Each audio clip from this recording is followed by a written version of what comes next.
Ladies and gentlemen, welcome to Woodburn Accountants and Advisors webinar series on developing effective e-commerce sales strategies in China. You have joined us for day 3 of this webinar series. Thus far, in the last 2 days, we've been learning about how you can create your business model and what types of business models exist in the market, how you can effectively communicate with your audience in China. And today, for those of you that are not looking to go directly into the Chinese market, but are looking to work with a partner or a distributor or with any third party, I'm very pleased to have Miriam Paolo from ANZ Law Firm, who's going to be talking about the issues surrounding choosing the right partner in China. But before we begin today's session, for those of you that are new to GoToWebinar, I just want to go through a little bit of administration. The use of a VPN may be required for those of you that are based in China due to the fabulous Great Firewall. There may obviously be technical issues surrounding the webinar today, either in terms of internet stability, if you haven't properly downloaded the software on your computer, or if you have any audio function issues. When you joined on to the GoToWebinar system, you have the ability to choose between using your computer audio or using a landline. If your computer audio is not functioning, then as a backup, please do use your landline. What will pop up is this screen, which has a dial-in number, an access code, and an audio pin. In addition, if you have any questions or comments, please don't be shy. Add them into the questions section of the control panel, which is highlighted on this slide. Our aim is to achieve a 10 to 15 minute Q&A at the end of today's presentation, and we already have a couple of questions lined up that were stipulated in the registration forms. If we don't get to your question right in this webinar session, don't fret, we will be answering your questions, or Miriam will be answering your questions following today's session. Please be patient with Miriam. She's also doing tomorrow's webinar session, so she may not be able to answer everyone's today. So let's test the system. If everyone will be so kind as to raise their hand, that will show me that you can hear me and are listening in. Fantastic. If you could then click on the hand button once again, that will release you from having the sign on your control panel. So let's begin today's session. Just for your reference, as I do get asked this on all webinars, a copy of the presentation will be provided as well as the recording. As soon as the session is over, we will upload the recording on our YouTube channel, and we will be sending an email out to all registrants and attendees. So please just be patient for that. For those of you that are new to Woodburn's webinar series, allow me to just introduce who we are. Woodburn Accountants and Advisors is specialized in inbound investment to China and Hong Kong. We establish, manage, and basically administer all types of companies in both China and Hong Kong, basically to meet our clients' specific requirements. Our services start at the pre-investment stage and move on all the way to actual implementation, including accounting, tax, human resource services. Our clients are all international companies looking to enter into the Asian market, obviously with a focus on China and Hong Kong. Just a bit of a disclaimer. There is a wide variety of registrants and attendees today. You are all in very different sectors and very different industries. So the presentation today should be taken as a general view on the topic. If you would like to have a specific consultation, either with myself or with Miriam, please do contact us then directly. A little bit about myself. My name is Christina Coluccia. I'm the head of business advisory at Woodburn Accountants and Advisors, and I will be the moderator for today's session. I've been dealing with the Chinese market since 2003 when I relocated to Shanghai. So I have 15 years of experience in the corporate services world, particularly pertaining to China. So let's move on to Miriam. And Miriam, I've just unmuted you. You can begin today's presentation. Thank you very much, Christina. Can you hear me well? Yes, I can. Excellent. Well, good morning or afternoon, evening to everybody. It's very pleasure for me to be here with you. Just a few notes about myself before moving on. I'm Miriam Paulo. I'm the director of the European American Market and Overseas Investment Projects at ANC Law Firm, which is a Chinese law firm. As you can see, I come from a very diverse background from different organizations, companies, institutions, or even universities. And I have been moving around for a while. Nevertheless, for you to know, I came to China in 2007, just before the Olympics in Beijing, and I lived between Beijing and Shanghai. So the latest years I have been in Shanghai, mainly working at ANC, providing support and advices to foreign companies operating in China and Chinese companies going overseas. For those of you who do not know much about ANC law firm, just a few words about us, maybe. Excellent, thank you. We are a Chinese law firm, and therefore we provide legal advices and support to both foreign and Chinese companies.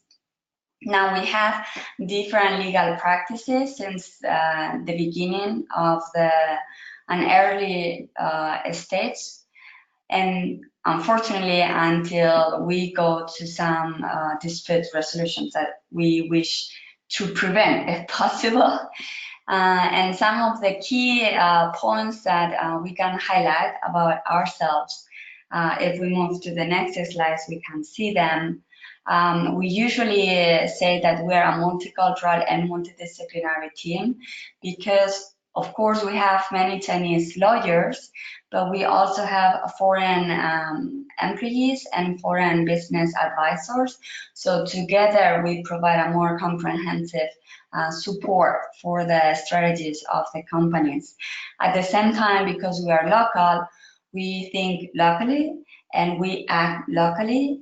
We have also plenty of resources and understanding of the local market, but nevertheless, we always have the international standards there.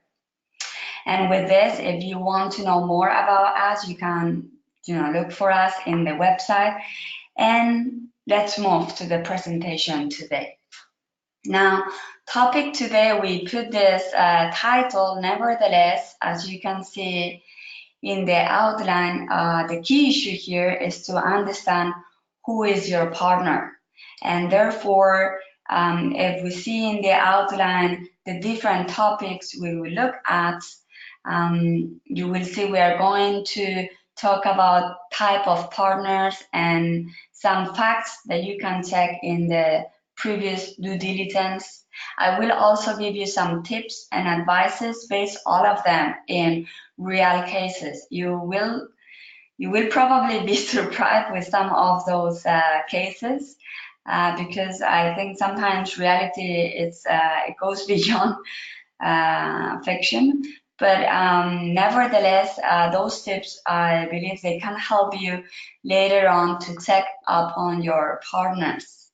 Now, let's start the presentation. And as you know, entering into China's market brings many business opportunities since it's a large market, right?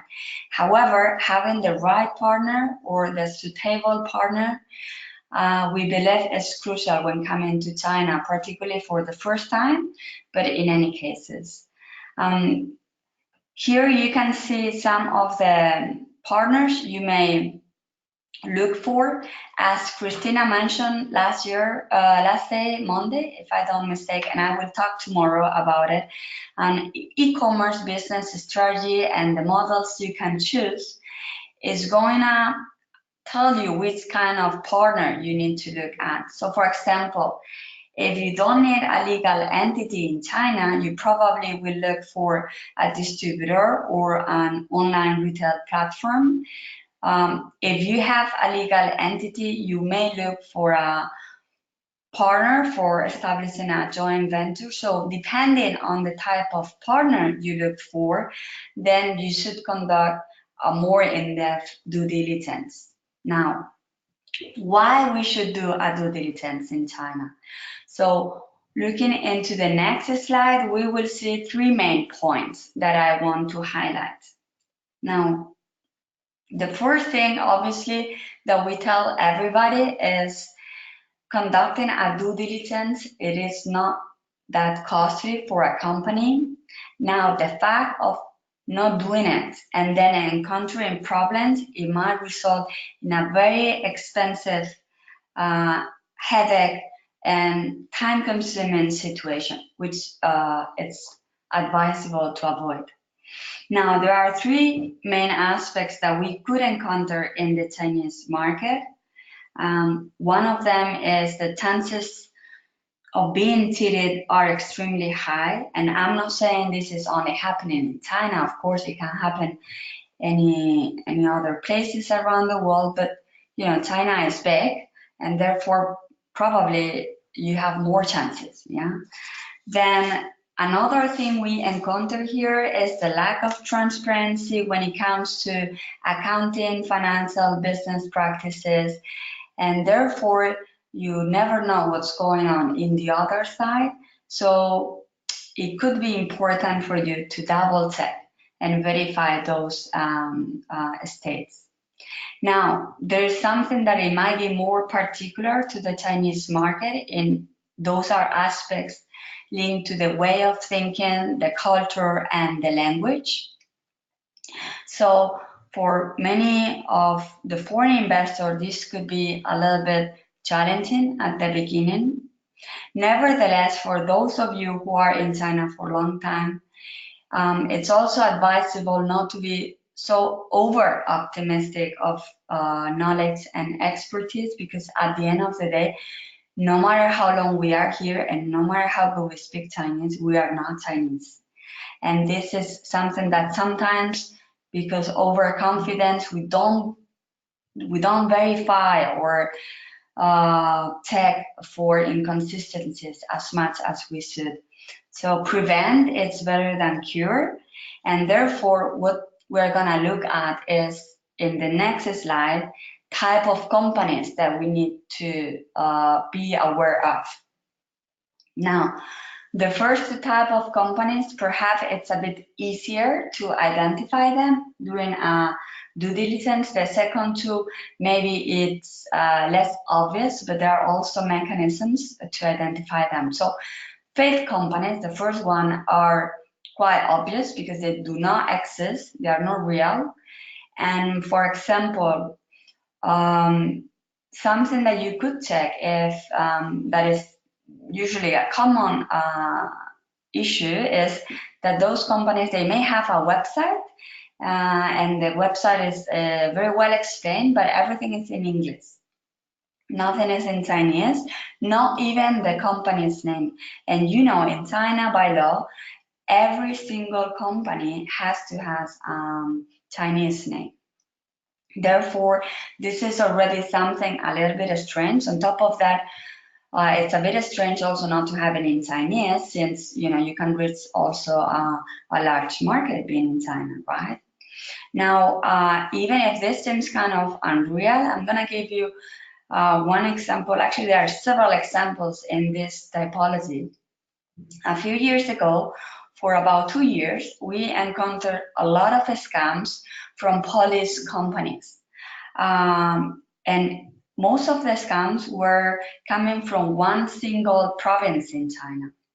Now, we don't know if it was the same group of scammers, it was just one scammer, or how it happened. But what we identify is we encounter many police companies coming to us saying, listen, I have been dealing with this company, and once I have proceed the payment, they just disappear and they never send me the goods. The scams went between 3,000 to 10,000 euros. So there were no big amount of money, but if you're an SME, it could be a large amount of money.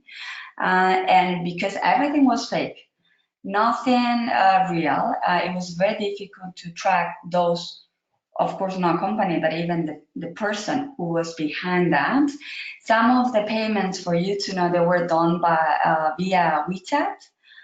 So that later on, not even WeChat account was existing. So very difficult to track.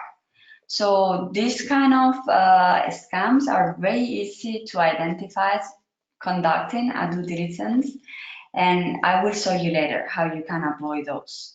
Now, when it comes to paper tigers, maybe it's a bit less obvious, but it can be easily tracked. Now, these companies, usually they seem to be everything going perfect and real and true, but actually there are inconsistency in the documents. So, for example, they may use a fake company top, or the legal representative signing the contract is not actually the legal person, or perhaps you have visited the warehouse or the showroom or even a factory, but actually it's not a real factory or showroom or warehouse from this person. Maybe somebody borrowed, like a friend or a family's member one. So those things, you can also track them by confirming in the due diligence process the situation. Now, when it comes to the sell companies, it's a bit harder to identify, because the company as such, it exists, it's formally officially registered. Nevertheless, the main point here to look at is the assets of the company. Usually these type of companies do not have assets. Now, I'll give you an example. We have a company buying certain goods from a Chinese company. Now, they thought they were actually dealing directly with the manufacturing company, but actually they were dealing with a trading company, which was established nearby the factory. Now, in principle, at the beginning, everything started to work fine, no irregularities at all. But then suddenly there were start to be problems with the delivery of the goods, and then payments were done, then the communication was stopped. And what happened when they come to us, we discovered they were dealing actually with a trading company without assets. So therefore, they don't have any type of, let's say, insecurities to stop communication or even going to bankruptcy, because actually the manufacturing company is a separated company. So that can trigger your relationships, right, and your business operation. So it's important also to verify at the beginning what kind of company you're dealing with. And then the latest one, we have the opportunistic companies. These are the hardest to identify, because they usually, of course, they are official companies, but they usually are very interested to engage in a business relationship with you or with a foreign company. And they are really optimistic on their capabilities, right? So they will promise you many things, many deliverables. But then when the business and the operations start to run, then problems start to come up. And then these are usually due to lack of capabilities or lack of resources or lack of both. So these aspects, you could also check them through the due diligence process, and we will see how to do so. So let's move to the next slide, and I'm going to explain you a few cases here. Now, this case, it's a little bit dramatic at first, but it's a real one that we deal with, and you should be aware of those situations. So in this case, we have a foreign company, which was Company A, and wanted to establish business cooperation with Company B, the Chinese one. The Chinese company was already working in cross-border e-commerce, and therefore the foreign company was extremely excited on doing business with them. They thought everything we have big opportunities in the market. Of course, they didn't conduct any due diligence at all, and they started to do business. Now, when the operations started, then problems start to pop up. Problems like what? So first of all, the Chinese company stated they have under control the entire logistic supply chain, which was not true. Then problems with the agents, problems with custom clearance, problems with the logistics distribution start to be very heavy. And as a consequence, consumer complaints start to be not very heavy, but it started to be a huge number of, let's say, a high volume of consumer complaints, which was a tremendous problem for the company and for you to know the numbers. So the foreign company was a Dutch company, right? So you can imagine the online market in Netherlands obviously cannot compare to the numbers in Chinese market. So when they start to deal with complaints, and I'm talking about a high volume of complaints, it almost collapsed the entire company in China, how to deal with them. On top of that, when they came to us because of this management situation, then we discovered that the Chinese company was also punished before because they have been selling fake and counterfeit products online, which obviously impacted in the image and reputation of the company, of the foreign company, sorry. So for that, this relationship had to terminate. Of course, it didn't end it very well. Actually, we had to go to arbitration proceedings, but this is an example that things can go wrong if you do not do your homework, if you do not prepare yourself earlier. Now, if we move to the next slide, you will see another example. This example is one of those cases when we have a foreign company run by foreigners that have been in China for many years. In this case, apologies for the typo that I can see in this slide right now. The German company, they knew the market actually, and they knew very well the Chinese partner before. Nevertheless, because of that personal relationship, they didn't conduct the due diligence, and they decided to go for a joint venture where the foreign company will transfer technology and the Chinese company will put the capital.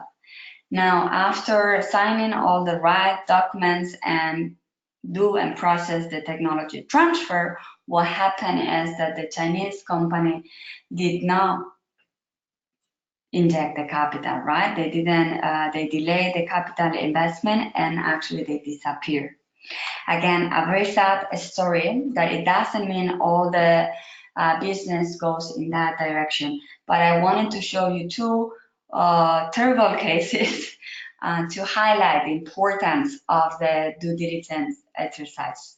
Now let's move to some assumptions. We usually take our clients do not have assumptions coming from overseas, right? Because of course, when we do business in other jurisdictions, we have our way of doing business, right? But something, as an advice, assume that in China, nothing is real or true, at least until you obtain evidence from different sources. And this is linked to the use of multiple independent sources to verify the information is true.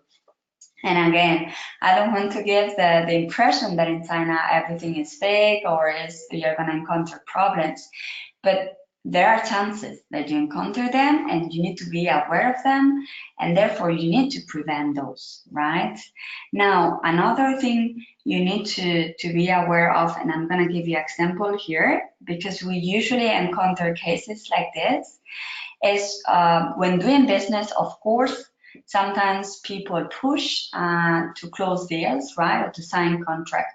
Now, if you notice that the other side is pushing a little bit too much and even threaten you, give very short deadlines for payments or for signing contracts, etc. Double check what's going on, because it shouldn't be that much the case. And I'm gonna give you two very different examples. One is, we have an Austrian company. They wanted to purchase raw materials from this Chinese supplier, and then the Chinese supplier provide a contract which was type of like really too much. It really was not reasonable in the clauses. The payment time was extremely short. The price and the volume of the merchant of the purchase was extremely too high. And on top of that, they were threatening the Austrian company by saying if they don't purchase in those fulfilling those requirements, they will block that in the market, right? Because they were controlling the market. Now, when they came to us, luckily them, we identify actually the company. It was not only not the main supplier in the Chinese market, but actually was a fake company. Now, this seems a little bit unusual, but I'm gonna give you another example. We have this Italian fashion designer that contact us because in principle, a Chinese company was wanting to sign a contract, exclusivity contract with them, and then produce their designs in China and sell them online. But again, the contracts provided was extremely unreasonable toward the Italian designer. And after looking into that, we couldn't say 100% it was a scam, but definitely not suitable partner. And what happened after that is the same designer received 5 more different offers with the exactly same contract. So after that, we started to suspect that probably was a scam. So those things, you can't prevent them by asking professionals and verifying those. Now let's move to another example that it could be based in something very, very simple. If we move to the next slide, we will see a case that the problem came with the contracts they had. So the contracts were actually stunted. I will explain you now in a few moments about the company's top importance and how it looked like. But the contract was topped with fake tops, and nobody verified the consistency and the validity of those tops. And as a consequence, when breach of contracts came up, we encountered the issue that the contracts were not valid, actually. So that is something that you can really verify very easily and double check since the beginning. And how we are gonna do that? Let's move to the next slide. I'm gonna give you some tips, right? So we understand that not everybody is a multinational and has large budgets. So sometimes you might need to do it by yourself, right? So I'm gonna show you some tips that you can take. Of course, you need to read at least Chinese or have somebody in your team that speaks Chinese. But here you can see the Administration for Industry and Commerce official website. Now, this is a website where you can find all the official registered companies in mainland China. Now, the first thing, as I mentioned, you need to have the Chinese company's name, and then you will type it here where it says Jiaxun, right? Searching engine, right? So this official website could be similar to what we have perhaps in the US with the Department of Commerce or the Department for Business, Innovation and Skills in the UK, or for example, El Registro Mercantil in Spain, or the Department of Commerce in Australia. So, it's an official, reliable website. Now, many people ask us how reliable or accurate is this official data.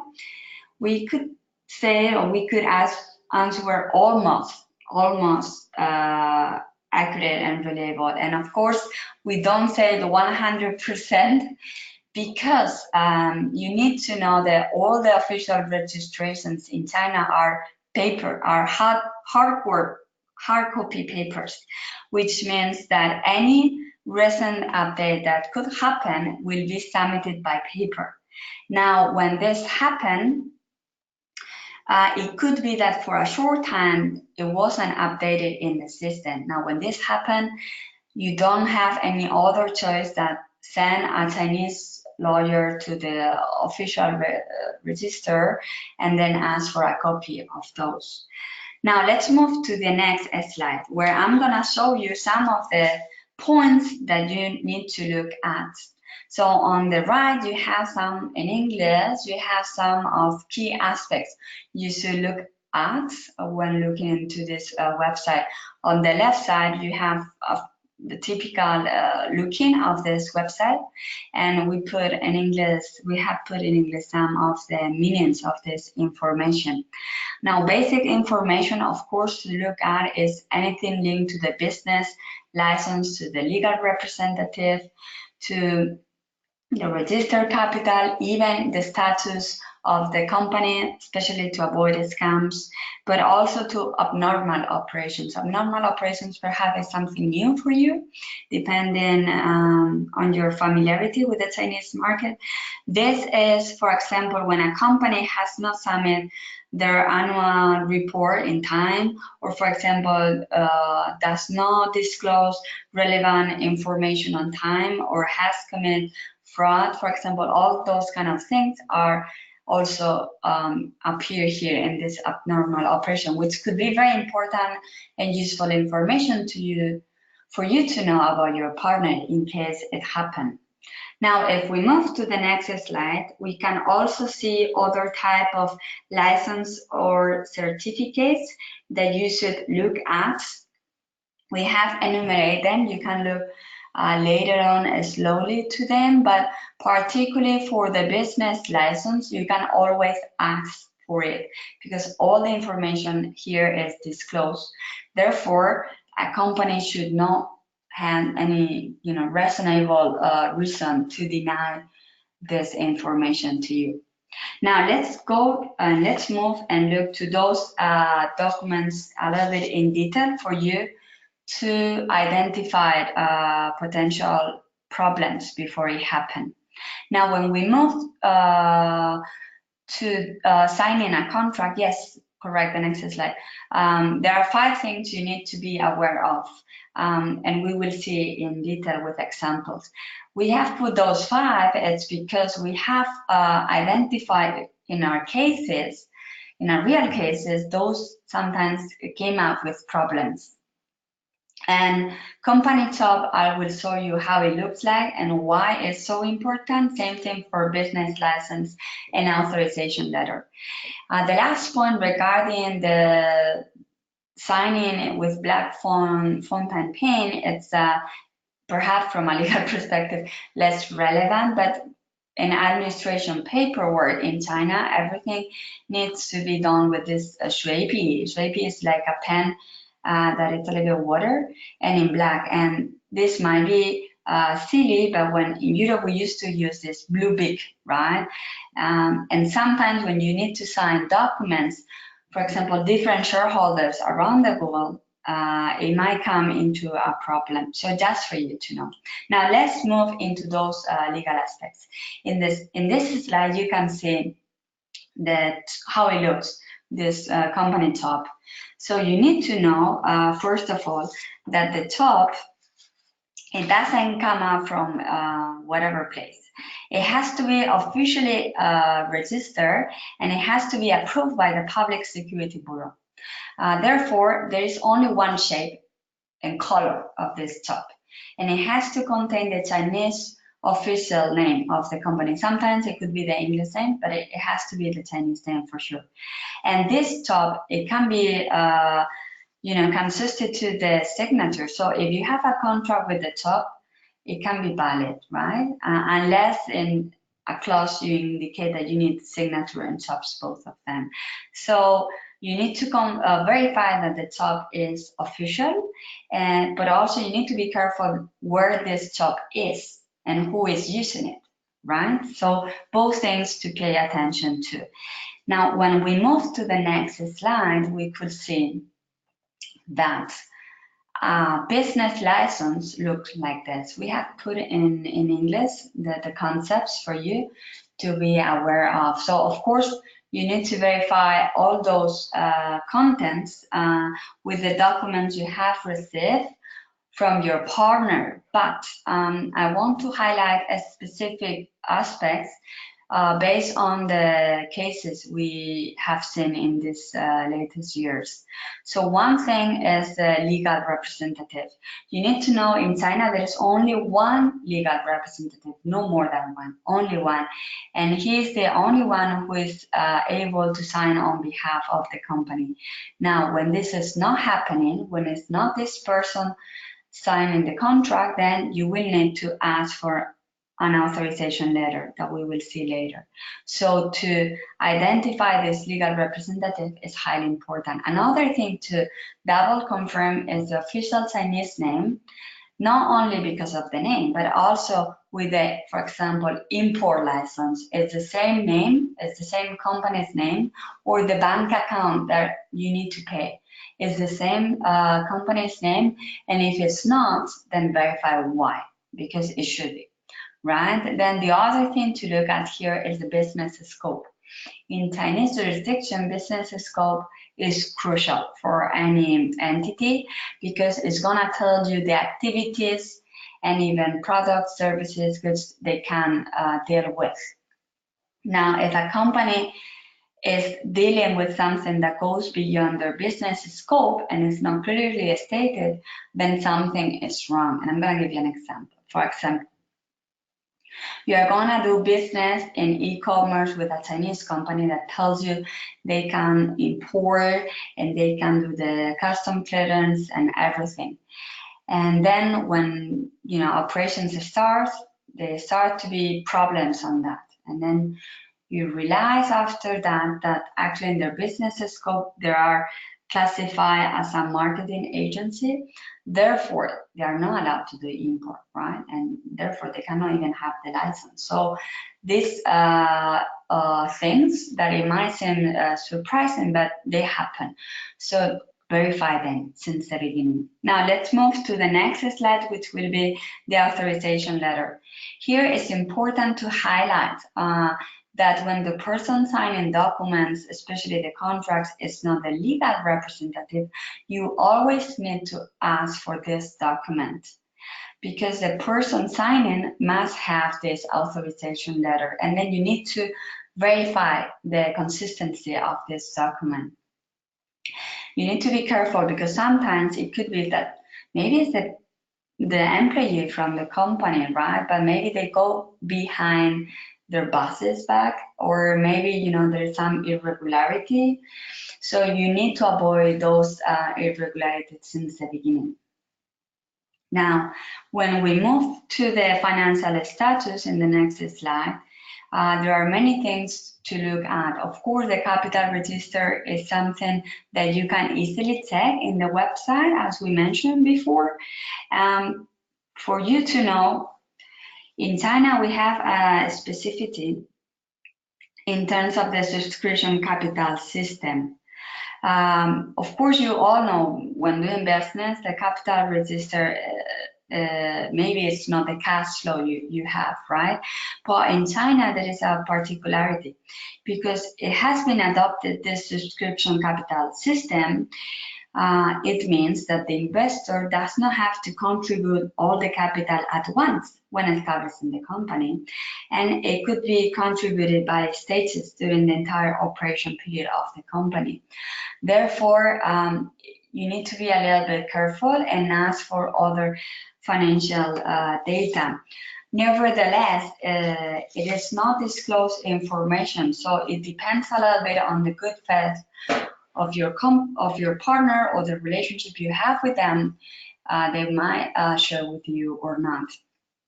Now, the last part of the due diligence that you need to be aware of is in the next slides. As you can see, we always recommend two things. One is pay a visit to your partner. And when I'm mentioning here pay a visit, it doesn't mean, go to the office and have lunch or dinner as you need to do to develop those relationships. But I'm also talking to pay a visit to all points, like for example, the checkpoints location, the warehouse, the showroom they may have, check how they handle, for example, rejections or the order rejections or the delivery system or the logistics supply chain, and also talk to third parties. Now, we mentioned before, try to provide, to obtain information from different independent sources. I think this is a must. I don't think it's only in China, but in China perhaps even more. And when doing online business, you can even have online checkups of the customers and other institutions, but also from the market, right? Verify what are the reviews of this company. That can be always very helpful to tell you how this partner is or how it's working in the market. Now let's move to wrap up. What are the main steps in a due diligence? For two reasons. One, to identify a suitable partner to work with.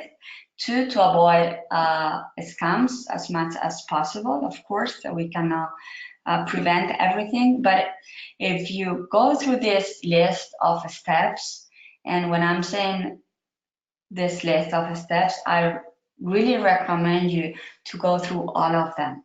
Do not only check one or two or three or half of them, because the more you check, the more you prevent, right? And frankly speaking, it's really advisable to prevent than try to cure. This is a little like the doctor saying, yeah?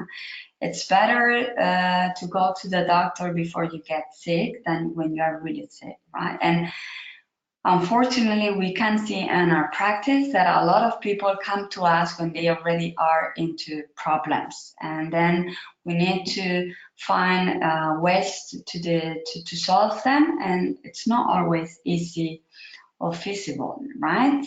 So let's look to the next slide, other alerts, other red flags that you need to pay attention to. Now, we have listed here some of the common issues that our clients have encountered. And for simple or ridiculous that they may look to you, they are real. they are happening. They are there. So this just tells you need to be a little bit more careful and sometimes pay attention even to small details. I don't need to read them again because you will get the slides later on, but double check all of them. And if something doesn't sound right to you, then consult to professionals in China. And this comes to the next slide. So what happened when you have encountered a scam or you have encountered problems with your partner? Now, first of all, we always ask for the dossier of document and evidence of the case. And here we highlight this point because you will be astonished to know that 90% of the cases we handle, they do not provide us a comprehensive and full dossier, which means that documents may not be completed, like for example, lack of contracts or invalid contracts or lack of payment receipts, not even an inventory of goods or POs, or the record of communications. And when I'm talking about communication, I'm not talking just about emails. Nowadays, everybody talks in WeChat, right? Weixin, or WhatsApp or Skype, keep record of everything. And keep also record of hard copies, not just scanned copies. So that for you is an advice based on what we encounter in reality. for you to know. Secondly is when we already encounter this problem, then we need to, of course, go to a Chinese lawyer. Because, you know, in China, the legal market is restricted.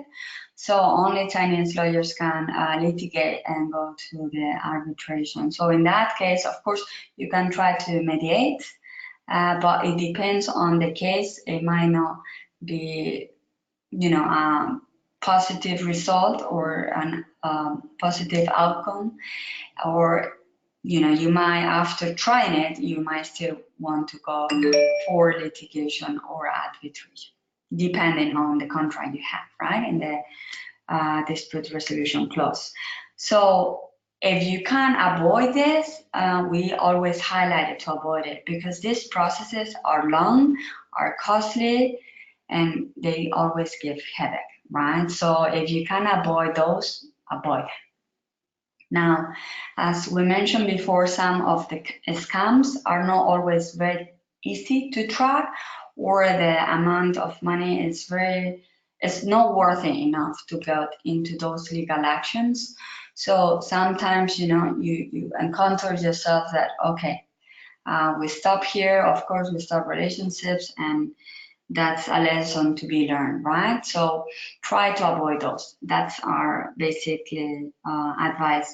And now the last slide I want to show you here is, because sometimes, depending on the jurisdiction, some companies ask us about the possibility of going through criminal responsibility, because in some jurisdiction is it possible, but in China, just for you to know, it's extremely rare. It's not that it's not possible, but it's very rare. So usually we go through civil responsibility, right? So last but not least, advice is what? Prevent. Check who is your partner, identify those potential red flags and those suspicious things, and try to prevent any problem that you may have before entering into real business and operations. So conduct your due diligence. And if you are not able to do it by yourself, then you can always look for professionals in China and double check with them. So with this, I would like to finish the presentation for today. I'm very pleased and happy to try to answer some of your questions today if possible. I don't know if we will have time, and if it's not possible, then please feel free to contact us, not only me, also the team. ANC is a large team, so we will very pleased and happy to attend you.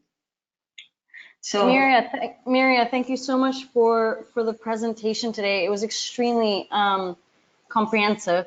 There is one question that came in that I think is actually quite a practical question, because someone has actually, during this presentation, tried to log into the AIC's website and they got their access denied. Is the website open to everyone, or does it depend on what VPN you're on, or? No, it should be working for everybody because it's a Chinese website. So actually, the website is, I don't know, the link is the regular one, www. If you go to the previous slide where we have our information, you will see it. Yeah, let me go there.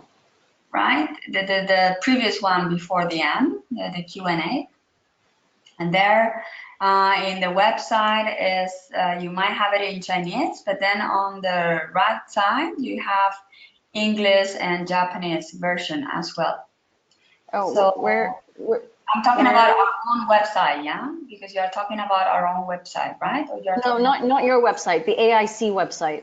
Ah, okay. Then actually go back. Why you should, in China, you should be available to, I mean, everyone should be able to gain access to it and type in the data, right? Of course. Okay. So it should be For those of you that are interested to get the link of the website, why don't you reach out to Miriam after today's presentation, and I'm sure she'll be happy to send you the link to the website. All right, well, I appreciate all you attendees that are extremely proactive during the presentation today. Well done, you. But let's get to a couple of other questions that have come on in today's presentation.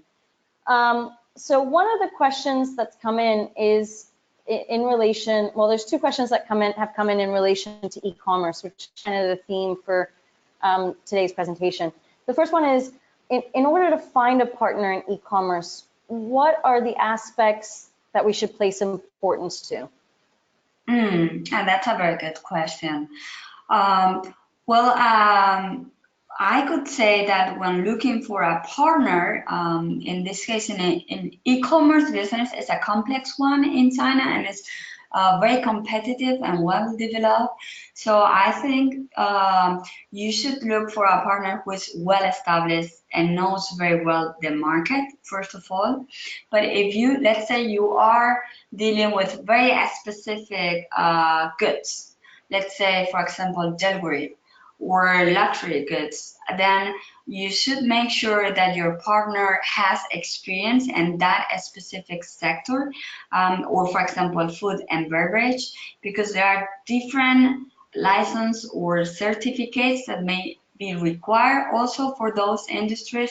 Same thing when it comes to industries linked to, for example, medical industry, right, pharmaceutical industry, or catering. Catering is again linked to food and beverage, but it's highly important to make sure that your partner knows well the industry in advance.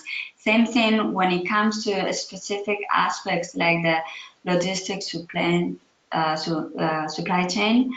This is very important to verify that your partner really control and master this, because you know, and you have heard during the entire week, that the e-commerce business in China is very competitive, but it's also very demanded from the consumers, right? So they are used to a very efficient and speed and like high speed and responses. And when we are not able to deliver it or to fulfill those expectations from the consumer side, then you might start to face complaints or bad reviews online, but also in your own system. So I think it's highly important to verify those.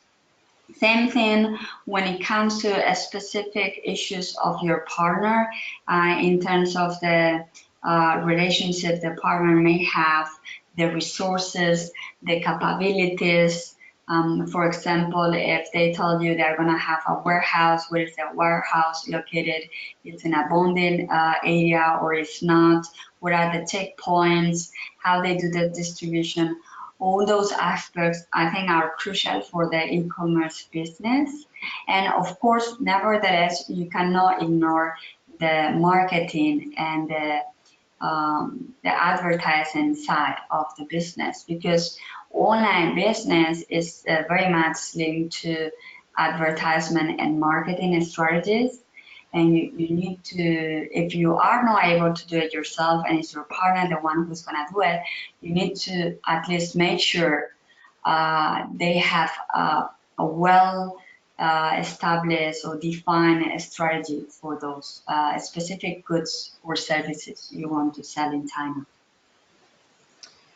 Leading on from that, what type of licenses should someone pay attention to in reference to what licenses should the partner have in terms of e-commerce and in terms of having a check on that? Is it just the business license, or are there other things as well? Well, there are other aspects to look at. So, for example, once more, despite the business license, one very important could be the import license. Then another aspect may not be a license, but maybe certificates. As I mentioned before, there are certain products and goods that might have particular certificates. So, for example, when it comes to alcohols, when it comes to medical devices, when it comes to some electronic devices, etc. So you really need to make sure that whatever you are gonna sell into the Chinese market, it's always advisable to have a legal opinion that really explains you what are the certificates and licenses you need to have in place, and if it's not you who are gonna have them, then make sure your partner has them, right? There are other specific licenses that might be linked to them for permits that might be linked to the online selling. For example, when it comes to the, I don't know if you have heard about it, the payment business permit. That means for those companies selling online. Well, first of all, you have the ICP license or filing. Just in case somebody is not very familiar with this ICP license or filing, first of all, there are two different type of internet information service in China. So one will be the category of those that provide services with non-profitable internet information, and those ones with profitable internet information, right? So the two different categories request different filing or license. And there is confusion here for many foreigners because the starting name ICP is the same, but a filing and license is also very important. So ICP filing is for those who do not have profitable internet information service, while the ICP license is for those who have the profitable internet information service. Now, there are also different requirements for these two. And for foreign companies or investors, this is highly important to know, because for the filing, which is a more simplified procedure, a foreign company can apply. Of course, you need to have a legal entity in China, such as Bufi, no, a wholly foreign enterprise, or a joint venture, right? You can have your own company and apply for it. And the process is we can say that it's simple. Now, when it comes to the ICP license, this is another question. First of all, it's limited and restricted for foreign companies. So you must have a Chinese partner, which is very important. So means you have to establish an equity joint venture with a Chinese partner, and you cannot, like the foreign investor cannot hold more than 50% equity interest. So I think this is very important. In addition, you have to have a registered capital that cannot be less than 1 million renminbi. So this is a limitation. And in order to obtain the ICP license, you are required to go first to the ICP filing process, right? So this license, in principle, by having a joint venture with a Chinese partner and fulfilling the requirements, you could be able to obtain this license. Nevertheless, in our practice, in the last years, sometimes it's not that easy, even if you have all those requirements in place. So for those who require this type of license, it's highly, highly advisable to verify, to consult a legal provider to check whether or not you are able to apply to this license, or what are the limitations you may encounter. Great, thanks, Miriam. I think we're going to end it there because we've only got 1 minute left for today's presentation. I just want to highlight a little bit, because I didn't mention this in the introduction, how Miriam and I work together. So obviously, you know, a law firm in China, it does all the legal groundwork in terms of arbitration, mediation. But one of the key aspects related to this topic of due diligence is that, and Miriam highlighted it, is you really need to do a legal and financial due diligence. So definitely on certain projects where we've collaborated on, you know, the law firm does the legal due diligence, and we can also then do the financial due diligence. It just goes to show that you do need to work with a variety of different professionals in China in order to be able to understand how the market works, and to have people then give you that advisory to make sure you're on the right path in developing your China strategy and your China project. So Miriam, I want to thank you so much for joining us today. Thank you for your time, and obviously we'll see you again tomorrow. My pleasure. And last but not least, again, if you've got any questions, or as I said, if we haven't answered your questions, either Miriam or myself will reach out to you. If you've enjoyed today's webinar or you've enjoyed the series, please feel free, subscribe on our website, join me or join the company pages on all our social media outlets as well. We provide updates on a daily basis.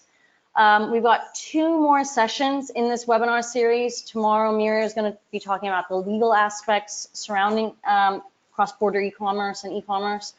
And on Friday, I'll be looking at the actual trade flow associated with cross-border e-commerce and what you need to take into consideration. So please do join us for those 2 webinar sessions. And thank you very much for joining us. I appreciate it. Talk to you all tomorrow. Bye.